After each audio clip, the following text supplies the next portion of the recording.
ఈ generation youth కి చెప్పేది ఒకటే అమ్మా, అసలు గుడికి ఎందుకు మనము పోవాలి? ఈ క్వశ్చన్ ఫస్ట్ అందరి మైండ్లకి రావాలి. అసలు గుడిలో ఏముంటది? దేవుడిని ఎందుకు ప్రతిష్ట చేస్తారు? అక్కడ ధ్వజస్తంభం ఎందుకు పెడతారు? ఇంత ఆలయం ఎందుకు కట్టింది? ఫస్ట్ ప్రతి ఆలయంకు పోయినప్పుడు ఈ క్వశ్చన్ రావాలి.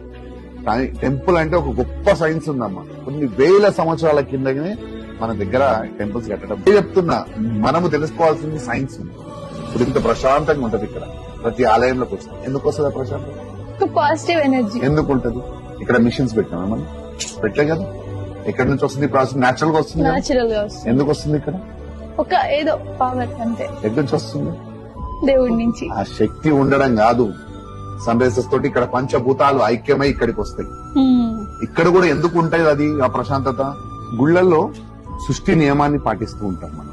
ఎలా పాటిస్తాము? సూర్యోదయం కంటే ముందే ఇక్కడ అన్ని క్లీన్ అయిపోతాయి. ఆ సూర్య కిరణాలతో పాటు పంచభూతాలు ఐక్యమై ఆ శక్తి ఇక్కడికి రావడం జరుగుతుంది. ఇక్కడ ఆల్రెడీ ఒక గర్భగుడిలో ఉన్న ఆ శక్తి స్వరూపాన్ని ప్రాణ ప్రతిష్ఠ అంటారు.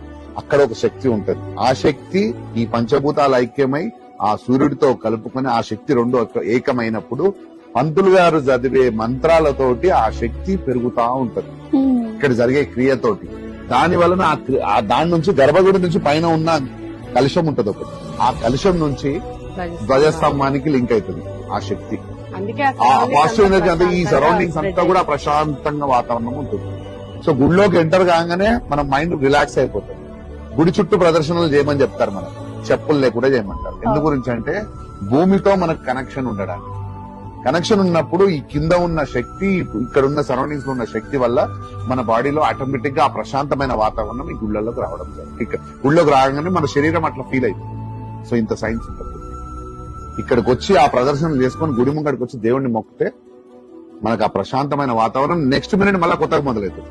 ఎంత కష్టం వచ్చినా ఏం చేసినా మీరు ఎవరితో మాట్లాడతారు? అమ్మా నాన్నలతో మాట్లాడతారు. అమ్మా నాన్నల తర్వాతనే మనకు కనిపించే దేవుళ్ళు మన అమ్మా నాన్నలే, గుర్తుపెట్టుకోండి. తర్వాతనే దేవుడు. మనం ఎవరికి ఫోన్ చేస్తాం? అమ్మకో నాన్నకో ఫోన్ చేసి మన బాధ చెప్పుకుంటాం. సో గుడి కూడా అట్లాంటిది. ఈ సృష్టికి అమ్మా నాన్నల శివ పార్వతి ఏ దేవుడు అయినా కానీ అక్కడ ఆ గుడిలోకి వచ్చి మనం ఎవ్వరికి చెప్పకపోయినా ఇక్కడికి వచ్చి మనం వాళ్ళని తలుసుకొని నాకు ఈ కష్టం ఉందని మొక్కుకొని పోయిన తర్వాత నువ్వు మంచిదైతే ఖచ్చితంగా నీ కష్టం నెరవేరు. ఇక్కడ నుంచి నువ్వు ఇక్కడ రాగానే నీ మైండ్ రిలాక్స్ అయిపోతుంది. ఎందుకు అవుతుంది?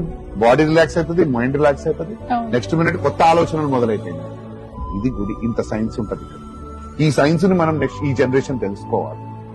అందుకోసం గుడి ఎందుకు ఉంటది, గుడి విగ్రహం ప్రతిష్ట చేస్తారు, ఇవన్నీ తెలుసుకోమంటుంది. టెంపుల్ సైన్స్ గురించి ఫస్ట్ తెలుసుకోండి.